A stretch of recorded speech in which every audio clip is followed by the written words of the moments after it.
How do you build out a city? Very few governments have had to contend with such a question at scale, like Tokyo, the capital of Japan. How did the government manage to make the city so livable? As someone with a passion for urban planning and reducing our dependence on the car, I thought I'd look into how they managed to build such a walkable metropolis. I won't act like Japan is unique in managing to pull this off.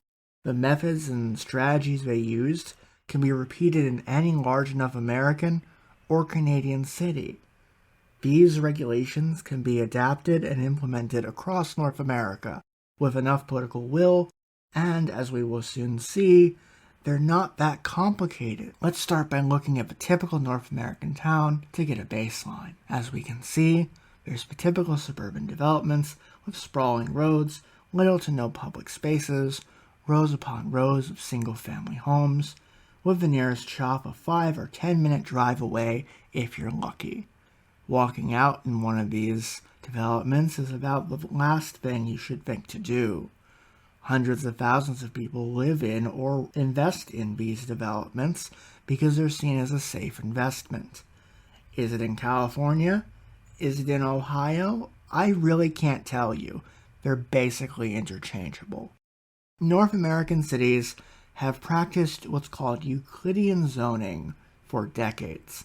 In simple terms, this is where a particular piece of land is zoned for one hyper-specific use, like single-family zoning, low-density commercial properties, or industrial zones, and nothing else. You may have a zone type for a duplex, or a triplex, or a townhome, but no land is devoted to those zones. Oftentimes, this is due to local leaders thinking that their real estate investment will be worth less if housing stock increases. In large parts of the United States, then, you run into a situation where you either have high-density residential areas or low-density residential areas in a car-centric lifestyle. For those with disabilities who can't drive, often we are forced to rely on family, ride-sharing apps, or to live in one of the few major cities that has reliable public transit. Now, don't get me wrong, I love living in major cities. I just shouldn't have to live in the center or close to the center to live a lifestyle free of using a car. Municipal governments, though, in the U.S.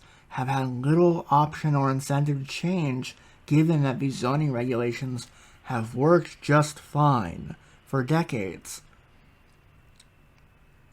For those in the comments who say, oh, but you can use a ride-sharing app when you need to. Well, I need to a lot. And I did that for a very long time when I was living in the DC suburbs. It routinely cost me $600 a week. Now imagine doing that on the average salary, and the math just doesn't work out. You're down in a hole very quickly. This is a good time to segue into the actual topic of the video.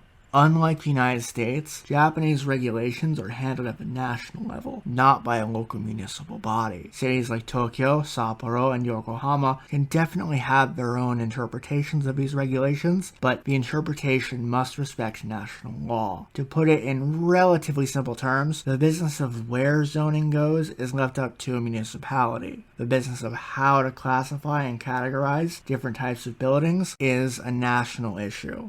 There's also a philosophical difference in the impact of building categories that we'll look at later on. There are 12 types of zoning that cities are permitted to choose from with slight variation. As we can see on this comprehensive chart from the Japanese government, low-rise residential zones are permitted everywhere along with schools, small shops, and shrines until you get to the zones that deal with industrial uses. At a glance, we can see that the philosophy isn't about separating and sequestering single-family and multifamily homes from public transit or from commercial zones, but instead looking at how much each area can impact a person's life on average. For instance, you can have a hotel in a high-rise residential zone, but it can't exceed a particular height limit. You can't have a large block of apartments in exclusively residential neighborhoods, but you can have a small storefront. As we get into the commercial zoning areas further to the right, we can see that everything except for factories is open to be built. These types of buildings are typical in the built-up ward of Shibuya, which is famous for Shibuya Crossing. But they exist all across Tokyo, and in many cases all across the country. In North America, zoning areas are designed for a single purpose, as illustrated with this diagram. One zone, one use case. This leads to hundreds, if not thousands, of variations, all depending on the municipality. Japanese homes are not as commodified as those of the United States. The value instead is in the land. They are more a place to live, less of an investment opportunity. Japan has a large number of single-family homes, yes, but as this photo clearly illustrates, they don't give off the typical North American suburbia feeling. While I can't show you precise lot measurements, it's clear to me that they have maximized the space available. There are shops, public transit, and other amenities likely within walking or biking distance from these very homes. North American homes, by contrast, often feature a large plot of land with comparatively very small homes. Crucially, in North America, the shops will be at such a distance that it makes accessing them by anything other than a 4-lane road impractical, if not outright impossible. In a future video, I might discuss the role of the government in organizing a place like Tokyo beyond zoning, or the role of the metro system. That video will likely be coming in the near future, but for right now, let's talk philosophy. The philosophy of Japanese urban planners, generally speaking, is to build around a population that does not use the car as heavily as in North America. North American urban planning, by contrast, is heavily reliant on car-centric development and single-family homes, with very little variation. The only times you may see variation are if you get into colonial towns, which were built prior to the introduction of the car. For those of us without access, it's a game of selectively choosing where to live, often at our economic or social detriment. Japan's zoning laws are far more liberal than anything much of North America can implement immediately. More and more, though, these mixed-use zones are what people want. Building them from the current framework won't be easy. Liberalizing zoning laws by allowing for a mix of shops and apartments, something between categories 1 and 3 on the Japanese government's chart, could do some good in the short term. Allowing a small shop to open up in a residential area can provide not only economic opportunities, but also a sense of community, and it can reduce congestion on car traffic. If you can walk to a grocery store or bike, it's obviously likely that you'll use your car less, save money, improve the environment, etc. I personally find urban planning fascinating. It's something we all interact with, but often don't actively think about from a perspective of how to design the spaces where we live.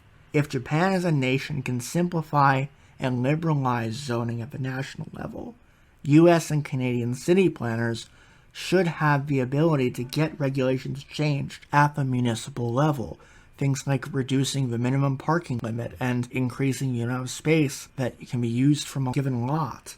This isn't impossible to do, it just takes a bit of rethinking on how our spaces are used and political will. Please feel free to leave your comments and suggestions below. I'd love to hear from you. Thank you for watching. I will see you when I see you.